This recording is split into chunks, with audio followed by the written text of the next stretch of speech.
Trump's Fed nominee, Kevin Warsh, will not be sued, will not be investigated by the Department of Justice if he doesn't cut interest rates exactly the way that Donald Trump wants? That is up to the president.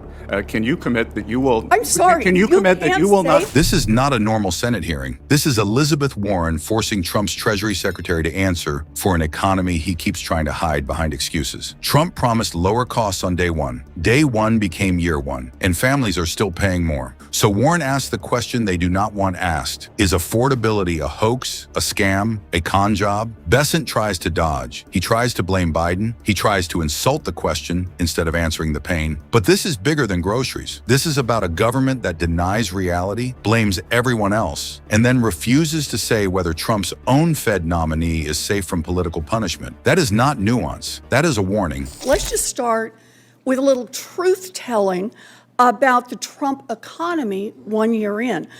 Affordability is the top concern for Americans across the country. Donald Trump has called affordability, I want to get this right, a hoax. He's called it a scam. He's called it a con job. You're the Secretary of Treasury. You know the numbers. Is affordability a hoax, a scam, or a con job? Senator, it may be a bit nuanced for you, but what President Trump is referring to is the media saying that the affordability crisis was generated by this administration when it was you and President Biden who destroyed the buying power of the American people. So there is an affordability crisis, and you were front and center in it. So let me make sure that I understand. Donald Trump is not saying that affordability, what's happening to families right now, is a hoax? He is saying that trying to lay the blame at this administration rather than the Biden-Warren economy is a hoax. Okay, so it all happened before he got it. And everything that's happened since then, nothing is a hoax here. 21.5% cumulative inflation. Let me just ask about what's happened in the 1 year that Donald Trump has been president. Last week, President Trump said, quote, "We have the groceries going down."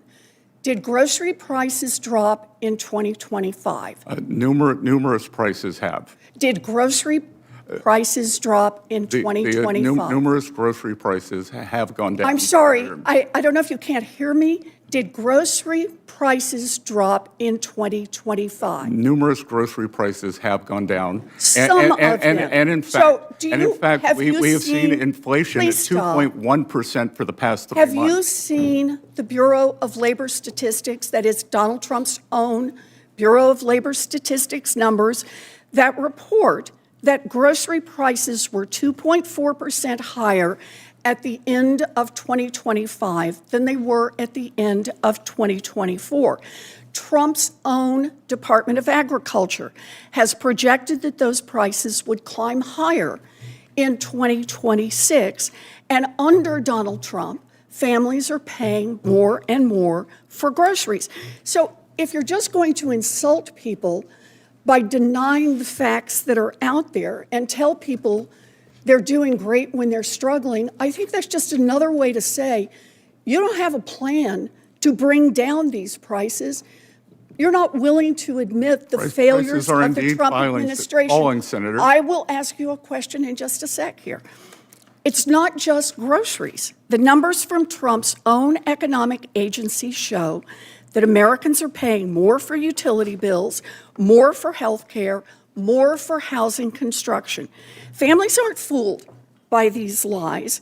Mr. Secretary, you owe it to American families to own up what's going on. Watch what happens here. Warren asks a simple question, not a complicated question, not a trick question, a question every family in America already knows the answer to. Did grocery prices drop? And Bessent cannot say yes. He does not answer the question. He narrows it. He twists it. He hides behind numerous prices because he knows the full truth is worse. That is the contradiction. Trump said groceries were going down. His own numbers said grocery prices were higher. Trump said affordability was a hoax. His own Treasury Secretary admits there is an affordability crisis.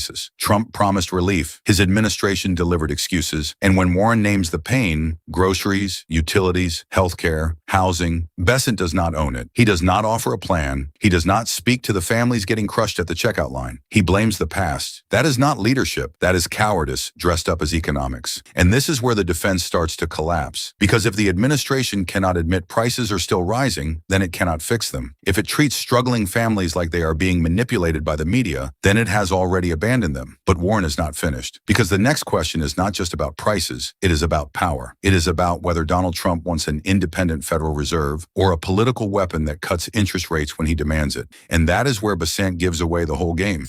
You're not willing to admit the failures are of the indeed Trump falling, administration. Senator. I will ask you a question in just a sec here.